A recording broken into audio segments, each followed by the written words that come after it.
76% दूध डुप्लिकेट आहे. आता शेतकऱ्याची जी परिस्थिती ढासळली ना, ती चांगली करण्यासाठीच मुंडे साहेबांना देवाने पाठवलं असं वाटतं आम्हाला सगळ्या शेतकऱ्यांना. शेतकरी खरंच राजा आहे, पण सगळ्या सिस्टमनी वाट लावून टाकली त्याची. त्याला पण वाटतं शेती म्हणजे फालतू काम. 2 नंबरचा बिझनेस असता म्हणजे मग आपला माणूस मोठा आहे असा.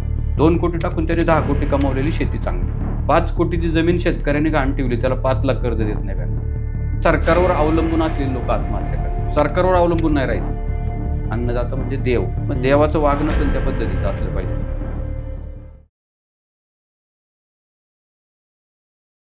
दी मराठी पॉडकास्टच्या आपल्या नव्या एपिसोडमध्ये आज आपण अशा विषयाला घेतला आहे जो की आपल्या मानवासाठी अत्यंत महत्त्वाचा विषय आहे, तो म्हणजे शेती.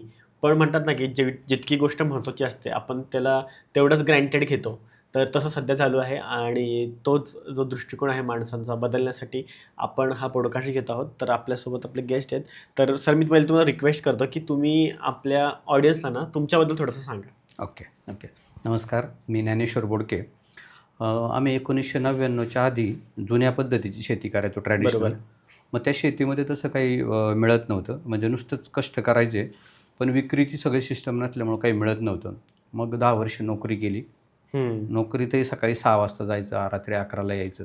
काहीतरी वेगळं करायचा विचार सारखा डोक्यात होता, कारण बंधनात नाही राहायचं.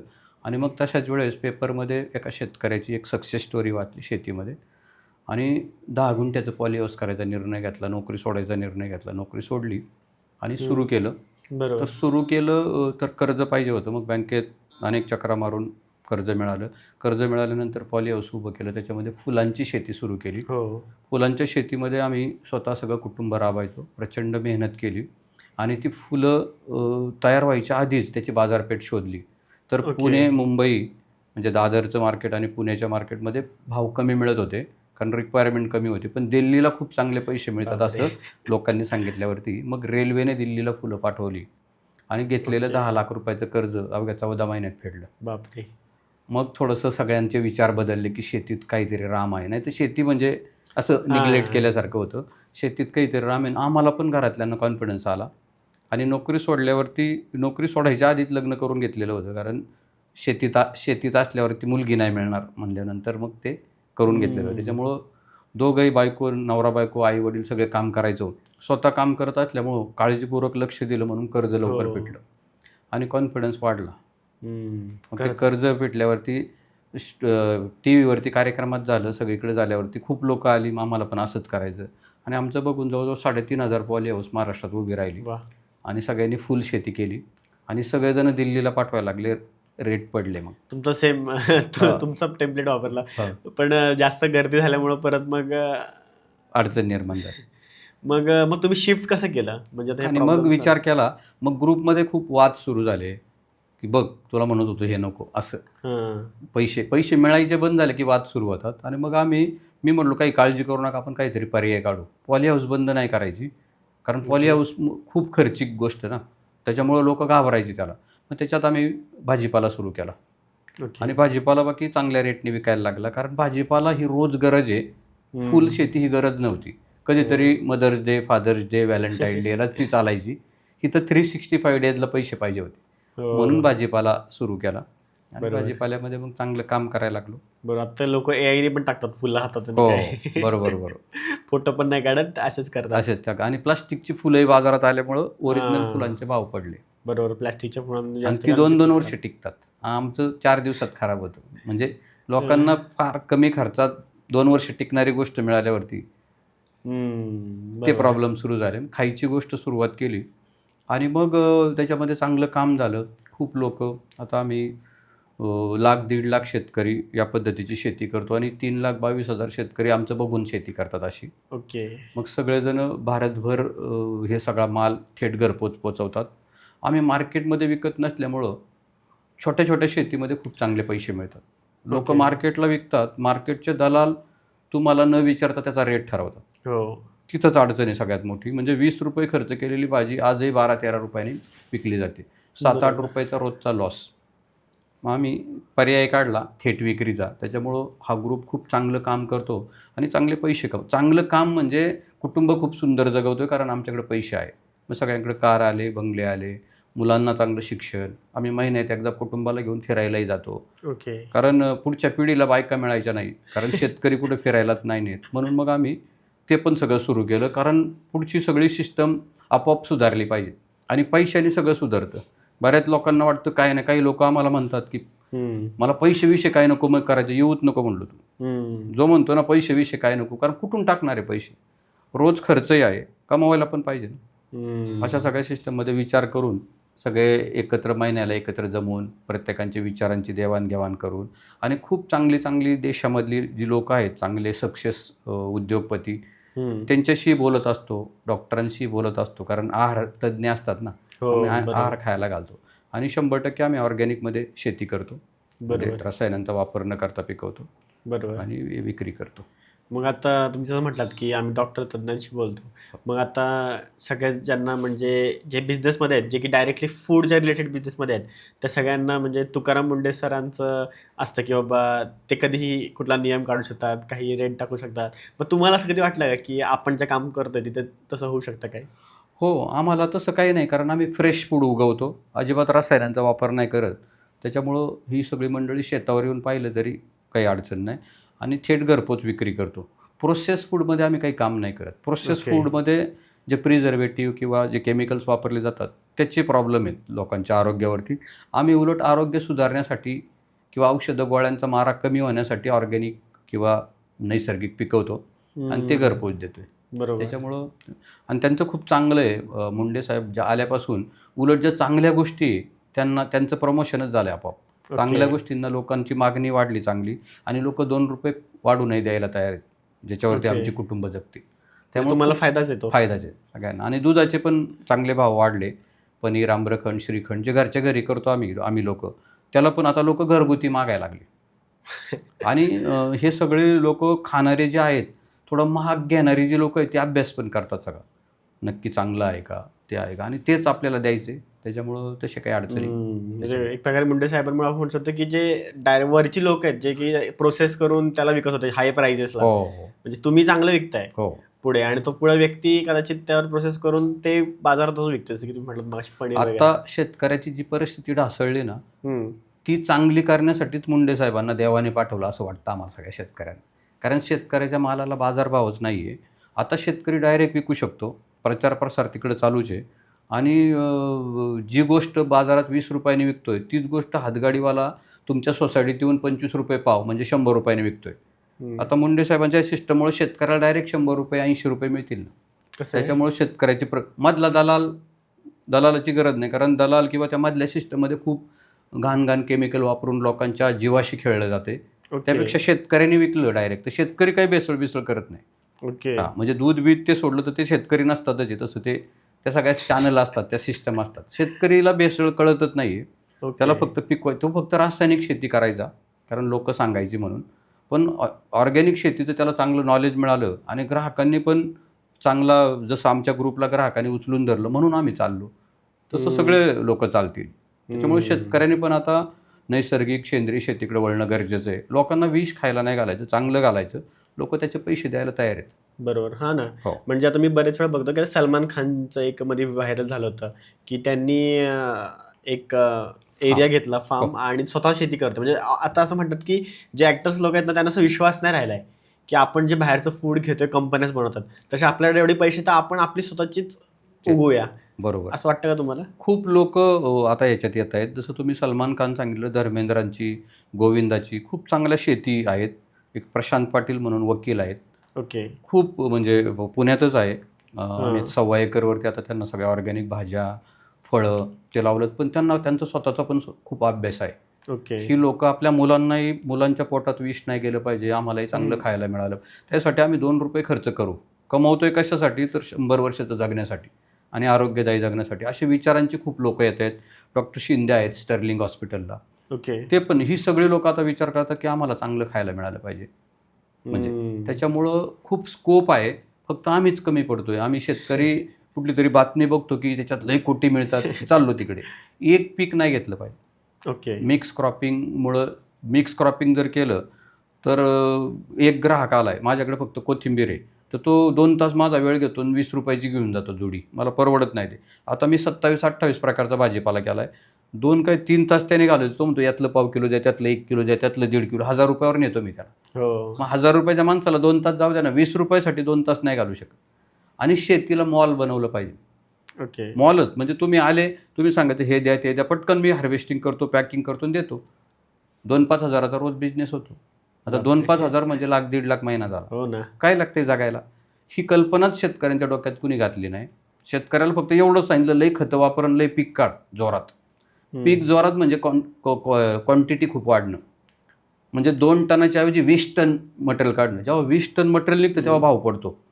कारण सगळ्यांचंच 20-20 टन येतं आणि बाजारात भाव पडलेले असतात. डिमांड 2 टनाची असताना तुम्ही 20 टन निर्माण करता ही चूक आहे.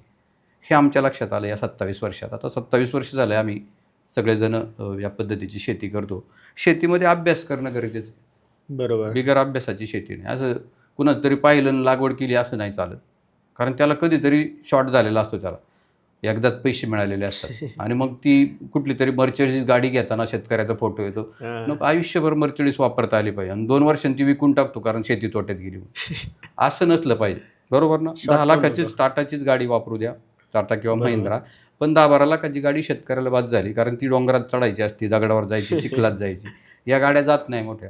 त्यामुळे आपल्या भारतीय बनावटीच्या गाड्यांचा ग्राउंड क्लिअरन्स त्या दृष्टीनेच केला शेतकऱ्याच्या दृष्टीने. बरोबर. त्यामुळं गाडी असलीच पाहिजे. पण गाडीचा वापर काय करतो आम्ही, तर 20 बास्केट दर आठवड्याला टाकतो गाडीत आणि 20 लोकांना देऊन येताना 20,000 घेऊन येतो. आठवड्यात 2 वेळा केलं आठवड्यात 2 वेळा केलं 10-10 हजार रुपये. चला ₹1,00,000 महिना, 5 आठवड्याचा महिना, ₹20,000 एक आठवडा. म्हणजे 10-12 लाख रुपये शेतीत 1 एकरामध्ये मिळतात. लोक म्हणतात तर सहज याच्यात. बरोबर. आणि घरातले सगळे सोबत असतात. मजूर नसल्यामुळे ते एक चांगलं झालं. घरातल्या लोकांना सोबत घेता आलं, त्याच्यामुळे घरातले भांडण तंटे मिटले. नाहीतर घरात एक काम करत आणि मोकळी लोक रोज कुटाळी काढायची बघा काहीतरी. ती सगळी कुटाळी बंद झाली. वेळच नाही कोणाला कुटाळ्याला. वेळ रोज त्या उद्योगांमध्ये जायला लागला. मुलगा काम करतो, सून काम करते, बायको काम करते आणि काम केल्यामुळं एकदम आनंद दिवस जायला लागला. वेळेवर जेवण, भूक लागली की तिथलीच काकडी तोड आणि खा. शेतकरी खरंच राजा आहे, पण सगळ्या सिस्टमने वाट लावून टाकली त्याची. त्याला राजाचा पार म्हणजे कारण काय झालं आहे, त्याला असं व्हॅल्यूच दिली नाही आणि त्याला सगळं चुकीचं सांगितलं गेलं. खताच्या औषधाच्या कंपन्यांनी सांगितलं हे खत टाकले जोरात येईल. हे करोडपती झाले आणि हा रस्त्यावर आहे. आज हे रस्त्यावर हे करतोय. आपल्याला ते पण समजून घेतलं पाहिजे की मी किती गुंतवणूक करतोय आणि किती पैसे कमवायचे. माझी गरज काय हे पण पाहिलं पाहिजे. माझी गरजच नाही 2-4 कोटीची, तर मी कशाला त्या बिझनेसकडे वळायचं. खूप लोक 2-4 कोटीला झोपलेत, 10-10 कोटीला बुडालेत. कारण लालच लई कोटी मिळतील. कशाला लागतात लई कोटी? लई कोटी आम्हाला लागतच नाही. आम्हाला काय पाहिजे, मी ज्या 20 ग्राहकांना खायला घालतो त्यांना 100 वर्षाचं आयुष्य मिळालं पाहिजे आणि त्यांच्या दुवा आम्हाला मिळाल्या पाहिजे. तिथं पैसे देतातच ना. तो पैसे देईल ना त्याला आम्ही सर्व्हिस दिलं पाहिजे चांगलं. बरोबर. त्याच्या आयुष्याची काळजी घेतली पाहिजे. थोडंसं शेतकरी म्हटलं की अन्नदाता, तुम्ही सगळेजण आम्हाला अन्नदाता म्हणा. अन्नदाता म्हणजे देव. मग देवाचं वागणं पण त्या पद्धतीचं असलं पाहिजे. असं जर झालं तर आपल्या देशात खरंच पुन्हा एकदा रामराज्य येईल. बरोबर. पण तुम्ही आता मगाशी एक पॉईंट सांगितलात की तुम्ही म्हणतात की आपण शेती करायला पाहिजे, आपण ऑर्गॅनिक शेती करायला पाहिजे, रासायनिकचा नाही वापर केला पाहिजे. तुम्ही चांगल्या पद्धतीने विकू शकता, चांगले पैसे कमवू शकता. जसं एक तो फिल्म पण होता ना, सिंघम फिल्म, सगळ्यांना माहिती आहे, खूप फेमस आहे. तर त्यात तो अशा ठिकाणी जातो जिथे सगळे करप्टेड असतात. तो म्हणतो की अरे ह्या पर तो अगर मैं कीचड़ में पत्थर अगर मारूंगा तो मेरे ऊपर ही कीचड़ उठता है. सगळेच भ्रष्ट आहेत आणि सगळे प्राईस कमी करतायत, सगळे रासायनिक खतांना प्रमोट करतायत, कंपन्यांसोबत शेतकरी पण. तर मग त्या सिच्युएशनला एखादा चांगला ऑर्गॅनिक माणूस कसा टिकणार ना? खूप त्रास होतो त्या माणसाला. ऑर्गॅनिक करणारा खूप त्रास होतो. पण एक कम्युनिटी आपली तयार करता आली पाहिजे. तो ऑर्गॅनिक माणूस जो आहे ना करणारा, तो जर निष्कलंक असेल आणि त्याने खूप लालच कमी केली तर हे सगळं होऊ शकतं. त्यांच्या तोडीपेक्षा जास्त माणसं आपल्याकडे तयार होऊ शकतात. आता आमचा ग्रुप झाला एवढा मोठा, आता काही कोणाची हिंमत नाही ना ग्रुपला काय करायची. मोठी ताकद निर्माण झाली. म्हणजे का तर मी जर लालची असतो आणि मी एकटाच करोडपती झालो असतो तर कदाचित ग्रुपच झाला नसता. ग्रुप झाले का नाही, एकटाच श्रीमंत झाला. सगळं एकटंच. सहकार होतं, सगळे पैसे सहकाराच्या अकाउंटवर यायचे. त्यातून प्रत्येकाचे 2-5% कापायचे. त्याच्यामुळं सहकार मोठं झालं म्हणजे परदेश वाऱ्या करायला लागले, लई पैसे खायला लागले. ते प्रॉब्लेम सुरू झाले आणि एका बाजूला शेतकरी देशोधडीला जायला लागला. तसं नको आहे. ग्रुप लीडर चांगला पाहिजे. ग्रुप लीडर चांगला असलं तर काय तो कोणाच्या बापाला घाबरू शकत नाही. आणि आपला मालाला आता ग्राहकच आमचे असे आहेत, कुणी काही जरी आता मध्ये ग्रुपमध्ये खूप एखादा फुटून जातो आणि तो ग्राहकाला सांगतो त्यांचं काय खरं आहे. बरोबर. ग्राहक म्हणते त्यांचं काय खरं आहे, 25 वर्ष आम्ही बघतोय, तू येऊच नको मध्ये. मग लोक जातच नाही तिथं. पण ग्राहक जर म्हणला नाही नाही मग ते असं होईल, की मग ह्या प्रॉब्लेम सुरू होतात. ग्राहक सगळीकडे फिरून दमले. सगळ्यांच्या लक्षात आलं की सातत्याने 27 वर्ष पुण्यातल्या 18,000 लोकांना खायला घालणारी एकमेव सिस्टम आहे अभिनव फार्मर्स क्लब. ओके. त्याच्यामुळं ग्राहकांचा विश्वास आहे. ग्राहक तर आता मला सांगतात की अकाउंटवर 10,000 रुपये टाकलेत, ते संपायच्या आधी सांगा मग परत टाकतो. बिलही बघत नाही. ऑर्डर द्यायला त्यांच्याकडे वेळ नाही, ते म्हणतात रिपीट करा तीच मागची. मग मागची कॉपी करायची आणि तेच परत पाठवायचं. विश्वास एवढा. विश्वास, इतका चांगला विश्वास कमवायला खूप कष्ट घ्यावे लागले. त्रास खूप आहे, कारण चांगल्या लोकांना त्रास होतो. सगळ्यांचा गावकी भावकी सगळ्यांचा त्रास असतो त्या सगळ्यांचा. गावकी भावकी तर पहिल्यांदा असतो. हो. म्हणजे आपल्या छत्रपती शिवाजी महाराजांवर चालून येणारं पहिलं जे आक्रमण होतं ते आपल्या त्यांच्याच लोक स्वतःचं होतं. हो, नाती गोती नातेवाईकांचं होतं. आणि सगळ्यांना हा शेती करतो म्हणून नकोय. नातेगोत्याला पण वाटतं शेती म्हणजे फालतू काम आहे. याचं Okay. चांगलं काहीतरी 2 नंबरचा बिझनेस असता म्हणजे मग आपला माणूस मोठा आहे असं, किंवा राजकारणात असता म्हणजे मोठा आहे. म्हणजे ज्या क्षेत्राला लोक रोज नावं ठेवतात त्याच्यात असणं आजही लोकांना बरं वाटतं, पण शेतीत नको. शेतीमुळे त्याच्यामुळं म्हणे आमची इज्जत कमी होती हो. ओके.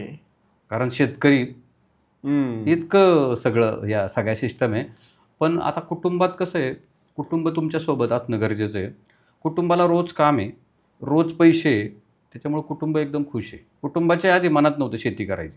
Okay. यांनी नोकरीला जावं, महिन्याचा पगार आणावा, मी लिस्ट देणार त्यांनी ते आणून द्यावं, फार मेकअपच्या साहित्यासहित सगळं, आणि मी रोज टी व्ही आणि रिमोट बघत बसावं बस. फक्त आल्यावर त्याला ग्लासभर पाणी द्यायचं, म्हणजे आल्या आल्या पाणी देणं, आणि आठवड्यात एकदा फिरायला नेणं सुट्टीच्या दिवशी.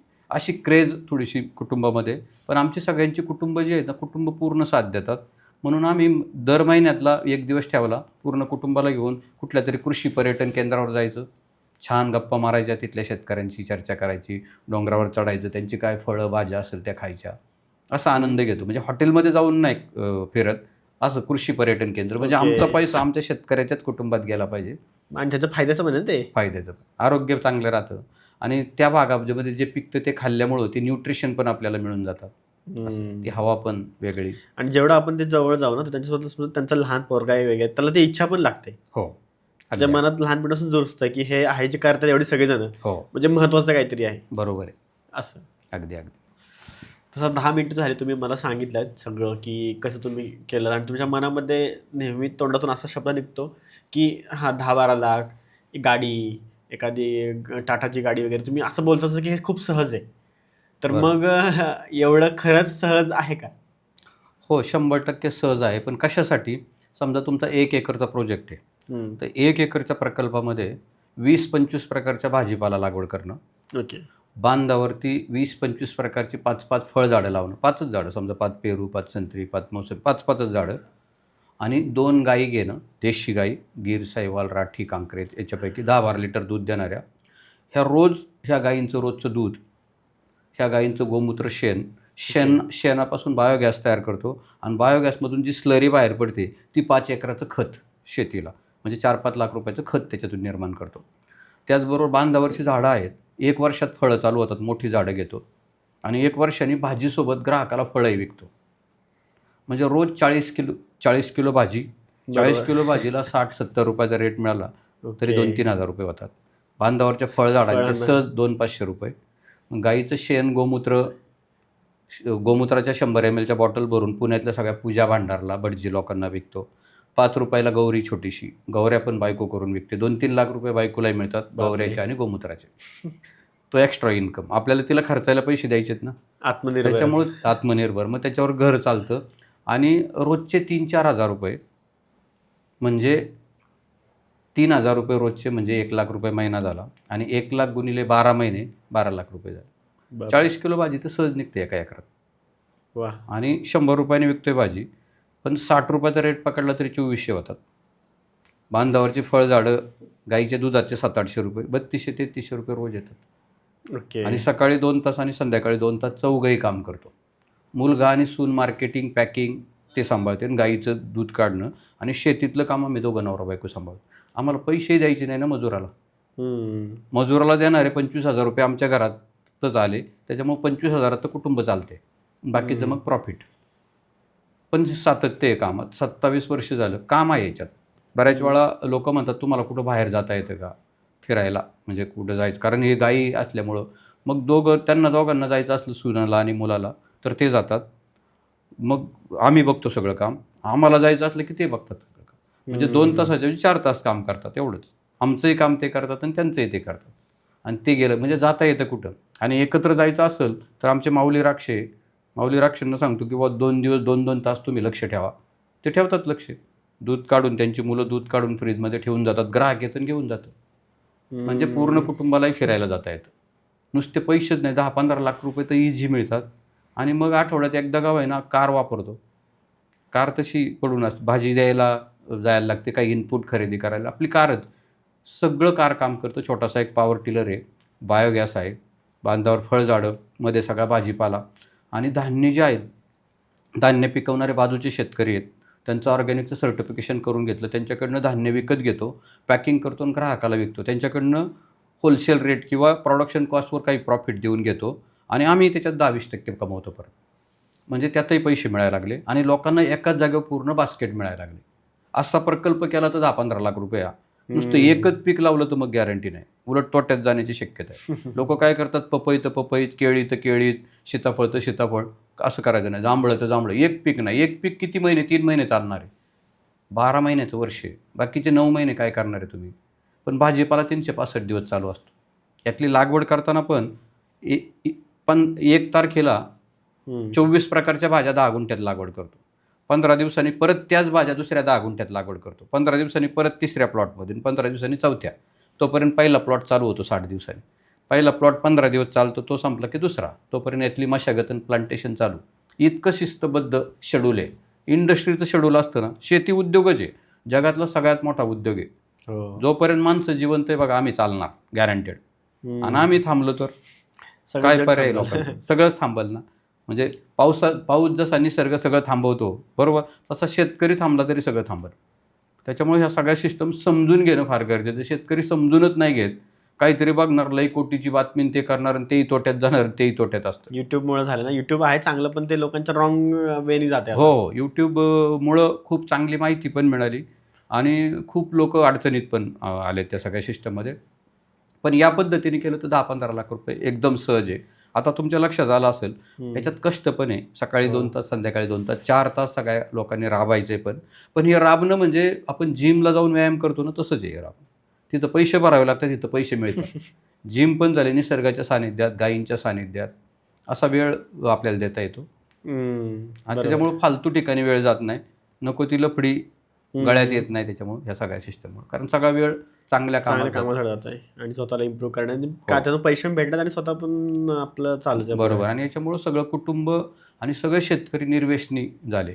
एकच व्यसन आहे, शेतात रोज काम करणे, चांगलं सूप पिणं, चांगलं सलाड खाणं. कारण आपल्याकडे तितक्या चांगल्या गोष्टी आहे, त्यामुळे बाहेरच्या केमिकलच्या गोष्टी घ्यायची काही गरज नाही त्या सगळ्या सिस्टममध्ये. बरोबर. पण आता हे तुम्ही सांगितलं सगळं करायला, ठीक आहे. पण आता आमच्यासारखी जी यंग लोक जे आहेत ना, त्यांना एकतर काय होतं की आपला समाज आहे ना, तो असं शिकवतो की नोकरी केली पाहिजे, हे केलं पाहिजे, ते केलं पाहिजे. शाळेमध्ये पण प्रोफेशनलिझम शिकवलं जातं की तुम्ही कसं बोललं पाहिजे, थँक्यू कसं बोललं पाहिजे. आणि इवन काय काय पॅरेंट्सना आवडत पण नाही की जर शाळेने सांगितलं ना पोरांना की तुम्ही अंगण साफ करा. आधी मराठी शाळेत असायचं की निघायचं आपलं गाव साफ करायचं. आता नाही निघत. आता ते म्हणतात की बाबा आमच्या पोरला काय चावल, आमच्या पोरला काय होईल, काळजी घेतात. जास्त सेन्सिटिव्ह झाले की तू मातीत हात न घालू, जर्म्स लागतील, मग सॅनिटायझर लाव. त्यामुळे मग अशी पोरं तयार झाली जनरेशन पुढची. तर मग त्या जनरेशननी ह्या क्षेत्रात येण्यासाठी त्यांना हे पूर्ण वेगळंच आहे. म्हणजे त्यांची सुरुवात ते इक्विपमेंट माहीत करून घेण्यापासून आहे की ह्याला काय म्हणतात आणि हे काय. मग तशा व्यक्तीने कशी सुरुवात करावी? तशा व्यक्तीने सुरुवात करताना जिथं चांगला प्रोजेक्ट आहे त्या प्रोजेक्टवर, म्हणजे जिथं चांगली शेती होते, व्यावसायिक शेती. चांगली शेती म्हणजे पैसेच कमावणारी शेती, हा व्यावसायिक. पण चुकीची शेती करून नाही, चांगलं काम करून ग्राहकांना खायला घालून जे पैसे येतात त्याच्यात आनंद आहे, त्याला चांगली म्हणू आपण. आता चांगली म्हणजे लोक 2 कोटी खर्च करतात आणि तोट्यात असतात, लोक त्याला लई चांगली शेती म्हणतात.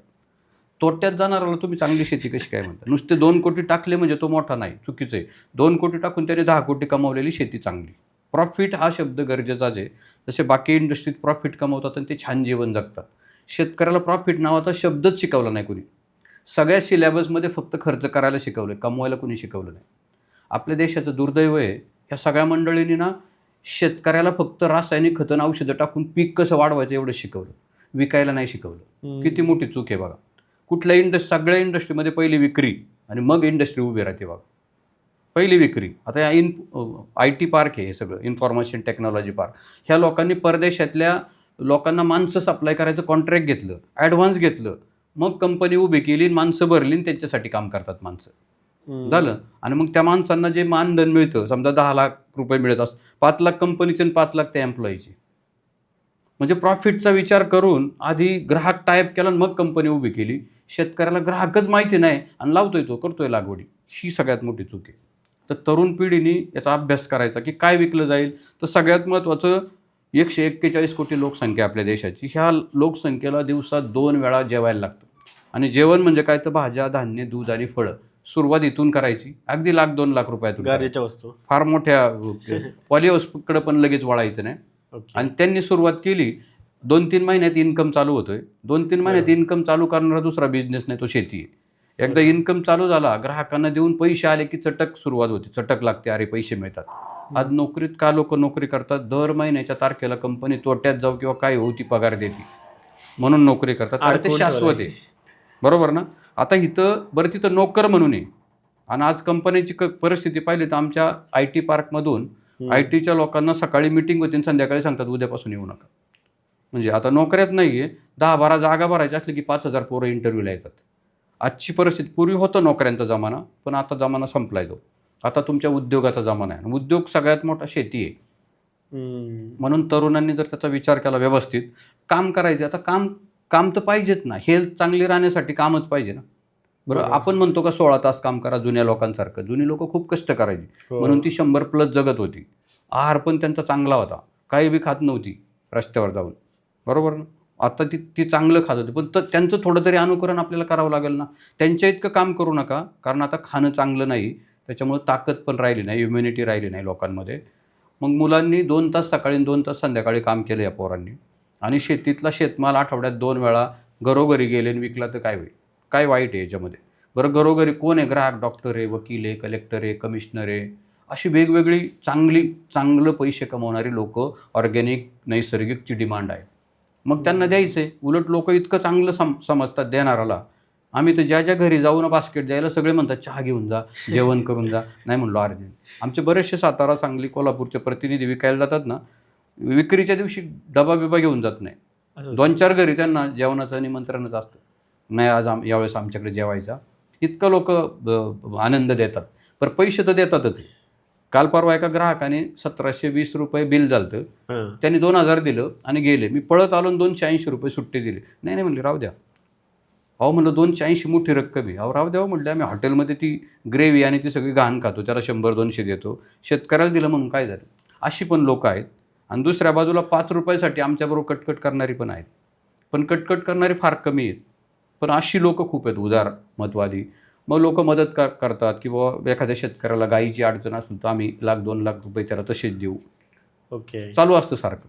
एखाद्या बचत गटाच्या बाईला एखादी मशीन घेऊन देऊ तुपाची, असं आम्हाला मदत करायची म्हणे. असं इतकंच. कारण ग्राहक का, मी म्हणलो तुम्ही आमच्यासाठी हे करताय, तर म्हणे तुम्ही जे भाज्या देता ना त्याच्यामुळे आमचा मेडिकलचा खर्च 2 लाख रुपये वाचतोय. 20,000चीच भाजी घेतोय आम्ही वर्षाला, पण मेडिकलचा खर्च 2 लाख रुपये आमचा कमी झाला, तरी आम्ही 1,80,000 प्रॉफिटमध्ये. लोकांना आता हे गरजेचं आहे. हे सांग, ह्या तरुण पिढीच्या डोक्यात हे आलं पाहिजे. आणि भाजीच्या रेसिपी नाही बघायच्या, आता न्यूट्रिशन व्हॅल्यू बघायची काय. आणि सगळे डॉक्टर सांगतात, डॉक्टरांनाच खायला घालतो, त्याच्यामुळे डॉक्टर चर्चा करतो. आपण डॉक्टरांशी बोललो पाहिजे, बाकी नको त्या लोकांशी बोलून वेळ वाया नाही घालवला पाहिजे. त्यांना खूप नॉलेज असतं आहाराबद्दल. आणि मी आता अन्नदाता म्हणजे आहार खायला घालणारच आहे ना तुम्हाला सगळ्या लोकांना. थोडेसे असे विचार जर ह्या तरुण पिढीने केलं तर तरुण पिढीला काहीच अवघड नाही. नोकऱ्याच्या मागं नको लागायला. ज्यांच्याकडे शेती आहे त्यांना, ज्यांच्याकडे शेती नाही त्यांनी करू दे नोकऱ्या. पण आत्ता काय झालं आहे, ज्याच्याकडे शेती आहे भरपूर तेच नोकरीला आहे वशिला लावून. त्याच्यामुळे ज्यांच्याकडे शेती नाही त्यांनी काय करावं? म्हणून नोकरीचे प्रश्न निर्माण झालेत. यांनी शेती केली तर काय होईल, त्याच्याकडे शेती. पण त्यांचे आई वडील म्हणतात, आई म्हणते शेतीत नको काम करू, जसं त्याचं शरीर झिजल. तुकारांबरोबर जाऊन बारला बसते चालतंय आईला, पण शेती करणं लाजीरवान वाटते. काय झालंय मला कळत नाही हो. आई नावाचा प्रकार सध्या अडचणीत आहे सगळा, तो सगळ्या सिस्टमला. बाप अजूनही जरा पॉझिटिव्ह विचार करतो, पण आईला असं वाटतं पोराला कष्टच नाही लागलं पाहिजे अजिबात. आणि कष्ट नसल्यामुळं मग आजार वाढले, नको त्या लोकांची संगत धरणं, वेळ मिळतो, नको तिथं पैसे घालवणं, नाव खराब करणं आईवडिलांचं, अशा अनेक घटना घडतात. आणि जे लोक काम करतात दिवसभर त्यांचं तर चांगलंच चाललंय त्या सगळ्या सिस्टममध्ये. बरोबर. तर तरुणांनी हे करणं गरजेचं आहे. तसं आता एक देऊळ बंद म्हणून पार्ट 2 एक मूवी आला होता. हो. तर तो मूवी खूप चालला आणि त्यामध्ये विषय तो शेतकऱ्यांचा रिलेटेड होता. हो. तर तो देव सांगतो की तुम्ही शेतकरी आहात ना, तुम्ही चुकीचे आहात, सिस्टीम चुकीची नाही आहे. कारण तुम्ही विरोधच नाही करत.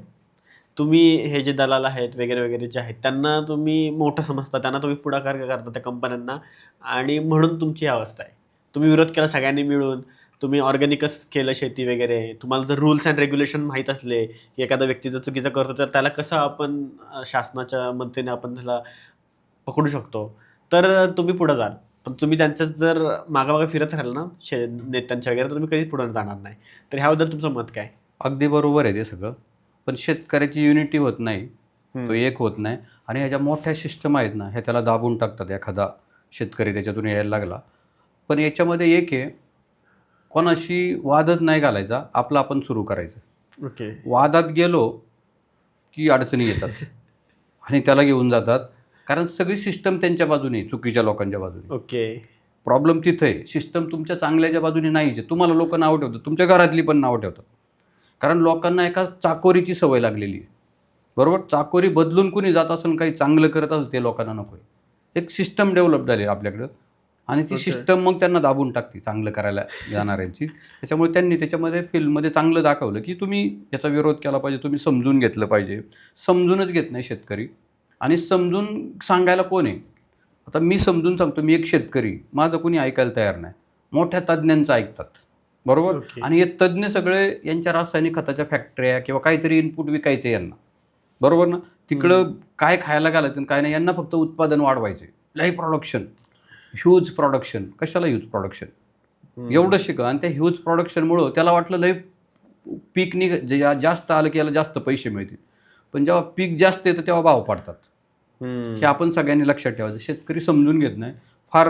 तो प्रश्न त्यांचा चांगला आहे, केलं पाहिजे तसं. ते देवाच्या तोंडून सांगितलं, लोक ऐकतील असा कदाचित उद्देश त्याचा. तुम्ही बघितला का तो मूवी? हो, पाहिला. बघितला ना. हो. हां, त्यात आणि दाखवलं प्रवीण सगळं. तरडे आमचे मित्रच आहे, ओके. चांगले. म्हणजे आम्ही फार्मवरही असतात ते, ओके. आणि महिन्याला त्यांच्या घरी आम्ही किचन गार्डन करून दिलं. मग त्यांचा काय एक्सपिरियन्स तुम्ही सांगू शकता? त्यांचा तो सगळ्यात चांगला माणूस, म्हणजे हिरोमध्ये किंवा हे अभिनेते जे आहेत ना, त्याच्यात सगळ्यात चांगला माणूस. महाराष्ट्रातल्या सगळ्या शेतकऱ्यांना आवडतो. आमच्यासाठी म्हणजे शेतकऱ्यांसाठी खूप ठिकाणी त्यांनी जाहिराती पण केल्यात ओके. ते चालण्यासाठी, आणि कसलंही अपेक्षा ठेवली नाही आमच्या शेतावर येऊन, त्यांच्या घरी जाऊन, आमच्या ग्रुपच्यासाठी. त्यामुळे सगळ्या जाहिराती. पण फार चांगला माणूस म्हणजे. आणि स्वतः शेतीची आमच्या तालुक्यातच शेतीत ओके. राबतंय ते जाऊन, जेव्हा जाईल तेव्हा फुल काम करतंय दिवसभर मग असं. कारण थोडंसं ते त्यांचे आई वडील शेतकरी, रक्त शेतकऱ्याचं असल्यामुळं ते काही जरी झालं तरी शेती हा विषय घेता येते त्याच्यात. आता ही डायरेक्ट विक्री, आणि याच्यावरही फॅमिली फार्मर नावाचा चित्रपट ते करतील. ओके. हो, कारण डायरेक्ट विक्री फार गरजेची. सेंद्रिय शेती आणि डायरेक्ट विक्री याच्यावर एक फिल्म येणं गरजेचं आहे. कारण नकारात्मक सगळेच दाखवतात, सकारात्मकचं पण एखादी फिल्म येणं फार गरजेचं आहे. त्यामुळे त्यांच्याशी बोलणं झालंय, ते म्हणले आता त्याच्यावर आपण काम करू. वा, मस्त. आणि अशा लोकांनी सपोर्ट केला हो. तर मग अजून लोकांना इंटरेस्ट पण येतो, आणि वाटतं पण की बाबा हे काहीतरी आपण करतो चांगलं, कारण मोठे मोठे लोक ह्याच्यावर लक्ष देतात. बरोबर. आता नोव्हेंबर 2025ला काळी माती नावाचा फिल्म पण रिलीज झाली महाराष्ट्रात. ओके. आमच्या या स्टोरीवरती, ओके. माझ्यावरतीच आहे ती. हेमंत कुमार महाले म्हणून त्यांनी काढलेली. त्या फिल्ममध्ये आमचा सगळा प्रवास दाखवला आहे, म्हणजे संघर्ष बाजार समितीबरोबर. ओके. घरोघरी विकताना बाजार समिती म्हणली विकायचं नाही, बाजार समितीतच विकायचं. तो सगळा संघर्ष त्याच्यामध्ये दाखवला, आणि एवढ्यातून आम्ही श्रीमंत कसे झालो त्या फिल्ममध्ये दाखवलं आहे चांगलं. ती बरोबर. फिल्मही काळी माती नावाची लोकांनी पाहिली, तर ओके. फार पॉझिटिव्ह आहे त्याच्यात सगळं. पण पॉझिटिव्ह असल्यामुळं कदाचित ती फार चालली नाही. ओके. निगेटिव्ह चालतात. आपल्याकडे नकारात्मक दाखवलं ना, जे कधीच म्हणजे ज्याच्यात अडचणी आहेत ते दाखवलं की लोकांना बरं वाटतं. पण अडचणीवर मात करून पुढे जाऊन सगळे लोक सुंदर जीवन जगतात ते नको आहे. तो मिळालाच पाहिजे, नाही तर त्याच्या घरावर काहीतरी जप्ती आली पाहिजे असं दाखवलं की लोकांना फार भारी वाटतं. इथं जप्तीच आली नाही कधी, खूप कष्ट करून पैसे येतात आणि सगळ्यांचं खूप सुंदर चाललंय, हे नको आहे आपल्याकडं. प्रॉब्लेम तिथे आहे सगळ्या. नकारात्मक चालतं, सकारात्मक चालत नाही. बरोबर. आपल्या लोकांना नकारात्मक बघायच्या सवय लागल्यात आणि बरोबर. म्हणून मोठमोठे उद्योग पण अडचणीत आहेत. पण सकारात्मक विचार केला तर शेती हा कधी अडचणीचा व्यवसाय नाही. तुम्ही म्हणले तसं की अभ्यास करणं गरजेचं आहे त्याच्यात. हो. पण आता समजा आता आपण तुम्ही म्हटलात, की तुमचे जे शेतकरी आहेत ते महाराष्ट्रभरात सगळीकडं आहेत. हो. तर मग आपण कोकणचा पार्ट घेतला समजा आता, तर आता कोकणामध्ये आमच्या कसं असतं, की एकदम खूप मोठी शेती नसते. कमी तुकड्यातली शेती. हां, तुकड्या-तुकड्यांनी शेती असते. सो मग कोकणातल्या एखाद्या शेतकऱ्याला तुम्ही काय टिप द्याल? अगदी फार फार महत्त्वाचा विषय हा. कारण कोकणाचा कॅलिफोर्निया करायचा होता. कोकणामध्ये सुंदर वातावरण, माणसं खूप चांगली. ह्याच लोकांनी जर ऑर्गॅनिक भाज्या, धान्य, दूध आणि फळं हे सगळं छान पद्धतीने पिकवलं, छोट्या छोट्या शेतीत 10 गुंठे असू द्या, 20 गुंठे असू द्या, छोट्या शेतीत 100% याला पैसे मिळणार. पण किती? ते तर म्हणतील का, म्हणजे आम्ही सगळं सोडून कोकणात MIDC पण आहेत. हो. तिथं पगार भेटतो 30-40 हजार.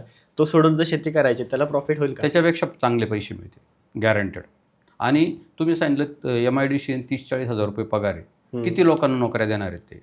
सगळ्या कोकणातल्या तर नाही देणार. ज्यांना नोकऱ्या करायच्या त्यांना करू द्या. पण जी मोकळी आहेत, ज्यांना मिळत नाही नोकरी, त्यांनी करू द्या नाही. त्याच्यापेक्षा डबल पैसे मिळणार आणि समाधान तर कितीतरी कोटी रुपयाचं जे तुम्ही पैशात विकत घेऊ शकत नाही. सॅटिस्फॅक्शन त्याला म्हणू, ते आहे नाही याच्यात. बरोबर. शिवाय आता मुंबईला एका रूममध्ये 10 जण राहतात. कोकणातलीच माणसं आहे खूप. हो. बरोबर ना? का तर मुंबईला नोकऱ्या आहे म्हणून. मुंबईला काय अशा नोकऱ्या, कसलं जीवन जगतात. मुंबईला नोकऱ्या करून पैसे कमवतात, पण लाईफ कुठे आहे? आयुष्य कुठे आहे? आयुष्य कमी होत चाललंय ना. केवढे आजार आहेत लोकांना. सगळं आता पैसे कमावले आणि आता सगळे आजाराला घालवतात. त्याच्याऐवजी गावाकडे 100 वर्षाचं निरोगी आयुष्य मिळेल. पैसे तर जगायला लागते तेवढे मिळणार. मुंबईत खर्च खूप आहे, गावाकडे खर्चच नाही. आजही आम्ही पण सगळे शेतकरी लाख रुपये कमवतो, 20-25 हजार रुपयाच्यावर खर्च होत नाही. कुठल्या लाख रुपये कमावणाऱ्याला म्हणा 20-25 हजारात तू जगून दाखव. त्याच्यावर दर महिन्याला 20-25 हजाराचं अजून कर्ज होते एवढं पगार सोडून. असे कितीतरी लोक आपण बघतो. कारण शहरांमधले ओव्हरहेड्स खूप आहेत, खर्च खूप आहेत. आम्हाला तसं गावात खर्च कमी आहे. निर्व्यसनी लोकांना, व्यसनवाल्याला काय, त्यांनी तर सगळ्या शेत्या विकूनही वाटत लावली. म्हणजे व्यसनी आणि निर्व्यसनी याच्यामध्ये पण फरक आहे. त्यामुळं निर्व्यसनी लोक जर असेल तर खूप सुंदर चालणार, एवढं नक्की. पण आता हे झालं आपण कोकण, ठीक आहे. आमच्या कोकणात पाऊस फार पडतो, त्यानुसार आपण पॉली हाऊस करू तिथं आपण. ओके. म्हणजे 365 दिवस तिन्ही ऋतू, उन्हाळा, हिवाळा, पावसाळा कंट्रोल करणारी सिस्टम बसू. फार स्वस्तातली, लो कॉस्टमधली. पण कोकणामध्ये जे रिटायर्ड मंडळी आता राहतात, पोरं तर सगळी मुंबई इकडं नोकऱ्या निमित्त आहे. रिटायर्ड मंडळी राहतात, ही खूप ऑर्गॅनिक मागतायत, ऑर्गॅनिक घ्यायला तयार आहेत. म्हणून 10 गुंठ्याचं पॉली हाऊस केलं आणि रोज 1000 रुपयाची भाजी विकली तर 30,000 झाले. तासभर काम करायचे. ओके. किती पाऊस येऊ द्या त्याच्यात पीक येणार, किती ऊन असू द्या टेम्परेचर कंट्रोल करतो, आणि किती गारपीट होऊ द्या एक थेंबही आतमध्ये येणार नाही, गाराही आतमध्ये येणार नाही. म्हणजे पॉली हाऊस ही इंडस्ट्री महागडी आहे, बरोबर ना. पण ऑफ सीझनला खायला घालते ना लोकांना. ऑफ सीझनला खायला घालणं फार गरजेचं आहे. खायलाच नसल्यावर लोक काय खातील? थोडंसं, ते काय मी म्हणत नाही फार मोठे खर्च करायचे. बऱ्याच लोकांनी 2-2 कोटी खर्च करून ती अडचणी, तेवढं नाही आपल्याला. 5-6 लाख रुपये. आता नोकरीला लागायला 15-20 लाख रुपये द्यावं लागते आणि 25,000 पगार आहे फक्त, आणि 15-20 लाख रुपये देतात नोकरीला लागण्यासाठी. त्याच्यापेक्षा मी म्हणतो 2 लाख टाका शेतीत आणि सुरू करा. दर महिन्याला 40-50 हजार रुपये तर सहज मिळते. वा, भारीच. पण आता हे पॉली हाऊस आपण म्हटलं, तर त्यामध्ये गव्हर्नमेंट काही हेल्प करते का, की बाबा सबसिडीज वगैरे द्या? गव्हर्नमेंट हेल्प करते, पण गव्हर्नमेंटची हेल्प कशी आहे, ते किमती वाढवतात. ओके. आणि मग हेल्प करतात. कारण गव्हर्नमेंटचं महाग असतं. मग आपण गव्हर्नमेंटकडे जायचंच नाही. आणि गव्हर्नमेंट किती लोकांना देणार? काय झालं, आपल्याकडं टॅक्स भरणारे कमी आहेत आणि फायदे मागणारे खूप आहेत. आणि गव्हर्नमेंट कोणाला देते तुम्ही बघा, राजकारण्यांच्या जवळच्याच माणसांना त्या फॅसिलिटी मिळतात. सर्वसामान्य माणसाला काही फॅसिलिटी, त्याच्यापर्यंत येईपर्यंत पैसे संपलेले असतात त्यांचे. बापरे. त्याच्यामुळे त्यांच्या नादालाच नाही लागणं. गव्हर्नमेंट समजा 10 लाखात एखादी गोष्ट करते आणि 5 लाख अनुदान देते. ती गोष्ट मी 5 लाखात करून देतो तुम्हाला, कशाला अनुदान पाहिजे? किमती वाढूनच अनुदान देणार. बरं, ते अनुदान देताना लई त्रास येऊ, म्हणजे देवाकडून काही मागणे मान्य होईल, पण यांच्याकडून व्हायचे नाही. इतका त्रास आहे त्याच्यात, त्या सगळ्या सिस्टम.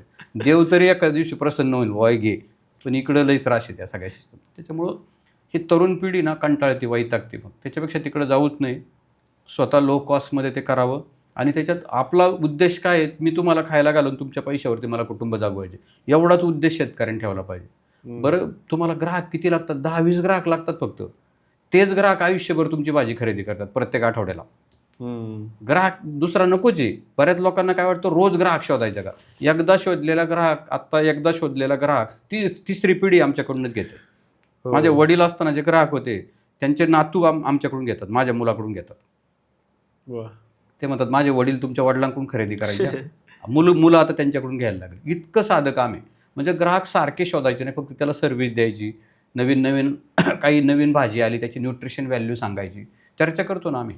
वेळ आपला तिथं घालवायचा आहे. नको तिथं गप्पा मारायला, नको त्याच्याबरोबर बसण्यात वेळ जात नाही आपला. या चांगल्या लोकात वेळ जातो. आणि याच्यातून काय निर्माण होतं, तर मार्केट निर्माण होतं. आणि ज्याला मार्केट आहे तो माणूस श्रीमंत असणार आहे नक्की. ज्याला मार्केट नाही त्याची सिस्टम संपली. एवढं डोक्यात, कुठलाही उद्योग असू द्या. बरोबर. आणि शेती हा जगातला सगळ्यात चांगला उद्योग, असं सगळ्यांनी डोक्यात ठेवूनच याच्यात उतरायचं. बरोबर. पण आता हे झालं आपण इतर भागांचं बोललो, किंवा आता पण तुम्ही जिथे करता तो भाग पण असं पाऊस वगैरे पडतो, सगळं ओके आहे. पण मग तुम्ही असं कोणाला गाईड केलंय का, की जिथे दुष्काळी प्रदेश आहे आणि आता त्या व्यक्तीला शेतकरी बनायचंय? आम्ही विदर्भ मराठवाड्यामध्ये बरेचसे प्रोजेक्ट केलेत. एकदम चांगली तरुण पोरं आहेत. आत्ता योगेश पाटील म्हणून अहिल्यानगरला आहे, ओके. शैला देशमुख म्हणून अहिल्यानगरला. ह्या 2 आम्ही प्रोजेक्ट चालू केले. एकदम गरीब माणसं, नवऱ्याचं अर्ध अपंगत्व आल्यामुळं बाईच्या ताब्यात आलं. ते ट्रेनिंगला आलं. ट्रेनिंगनंतर सगळं उभं करून दिलं. उभं करून दिल्यानंतर आत्ता विक्रीची वेळ आली, जा कुठल्याही डॉक्टरांकडे मला फोन लावून द्या म्हणून. एका डॉक्टरांकडे गेल्या, एका डॉक्टरने 25 ऑर्डर दिल्या. झालं सुरू. 200 रुपये ज्या बाईला बघायला मिळत नव्हतं, 2000 रुपये रोजचे कमवते. 2 व्हीलरवरती द्यायचा नवरा, 3च महिने झालं 2 व्हीलरवरती दिलं. आता इको घेतली मारुतीची, पुण्यातूनच घेतली. 50,000 रुपये कमी रेटनी मिळाली म्हणून. आमच्या मित्रालाच सांगितलं, शोरूमला येतो, गरीब आहे म्हणलो, काय डिस्काउंट देतं. चांगला डिस्काउंट दिला आणि घेऊन गेले गाडी.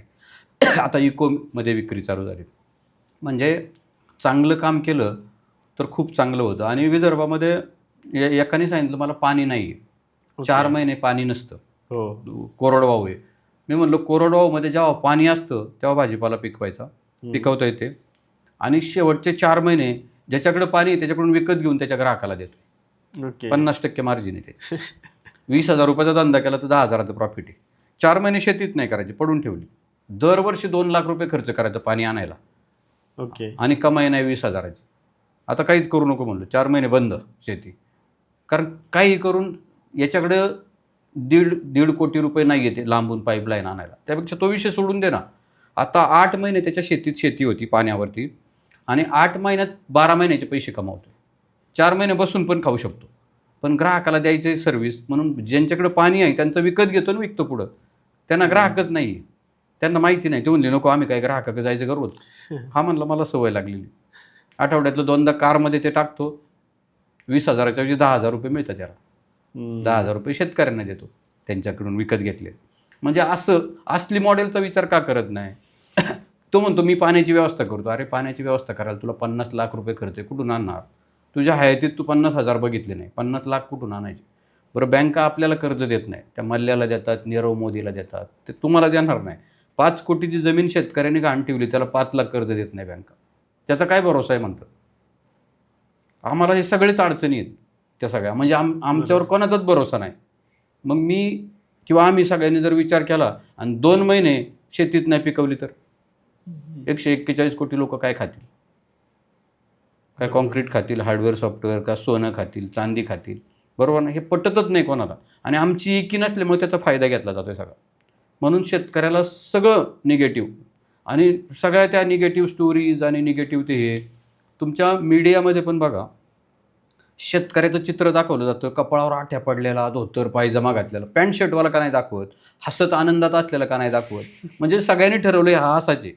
व्हिडिओ पण व्हायरल होतात बघा. आता एक व्हिडिओ आहे, एक शेतकरी शेतमाल विकायला जातो, रस्त्यावर लावतो तो शेतमाल फुटपाथवरती, बसलेला असतो छत्री घेऊन, पाऊस येतो. एक कारमध्ये बाई येते श्रीमंत, आणि ती म्हणते भाऊ काय भाजीचा रेट आहे? तो म्हणतो ताई 10 रुपयाला आहे जोडी. ती म्हणते 10 रुपयाला 3 दे. तो म्हणतो नाही ना हो ताई, पोराला कपडे आणायच्यात, उरूस आलाय, सण आलाय, म्हणजे इतकं असं बेकार दाखवलेलं चित्र. चांगलं दाखवा ना, आमच्यासारखं मॉलला जातो, डिलिव्हरी देतो आणि पैसे घेऊन येतो, घरोघरी जातो, डिलिव्हरी जातो आणि पैसे घेऊन, ह्या दाखवल्या पाहिजे, ह्या निगेटिव्ह स्टोरी दाखवल्याच नाही पाहिजे. त्यामुळे लोकांचा बघण्याचा दृष्टिकोन काय झाला, शेतकरी ते बघा फुटपाथवर बसले, बरोबर ना? आम्ही कधीच फुटपाथवर बसलो नाही, कधी स्टॉल लावला नाही. मस्त कारमध्ये ग्लोव्ज, टोपी, ॲप्रन असतं, घरोघरी बास्केट देतो आणि निघतो एकाच मिनिटात 1500 रुपयाची भाजी विकतो. दुकानावरती दिवसभर 1500चा धंदा नाही, आणि 4 माणसं कामाला आहेत, मग ते वडापाव खातील भूक लागली की, संध्याकाळी क्वार्टर लागती, या सगळ्या सिस्टम आहे. त्याच्यापेक्षा घरी पॅक हाऊस, सगळं स्वच्छ केलं, पॅक हाऊसमधून जे भाजी काढल्यानंतर जे बाकीचं असतं ते सगळं गायींना टाकतो परत.